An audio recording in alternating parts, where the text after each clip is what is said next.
Mən hal-hazırda Estoniyada yaşayıram. Mənim bir ev yoldaşım var idi tələbə vaxtında. Bizim aramızda belə şirin bir rəqabət yaranmışdı. Elə bil ki, bir-birimizdən həmişə daha çox şey eləməyə çalışırdıq.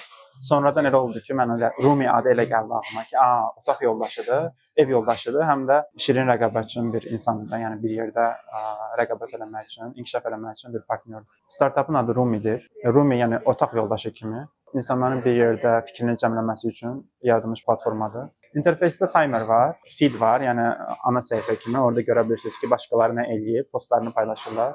Sonra profilə girib öz statistikanıza baxa bilirsiniz ki, ən çox nəyin üstündə işləmisiniz.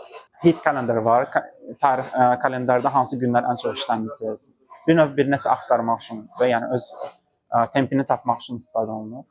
Eyni zamanda başqaları da fokus olanda timer işlədiyini sən görə bilirsən. Düşünürəm ki, Rumi addiction, yəni asılılıq üzrə qurulmuş sosial şəbəkələrin içində bir o qaranlıq deyək də, o qaranlıqda bir ay kimi parlayacaq.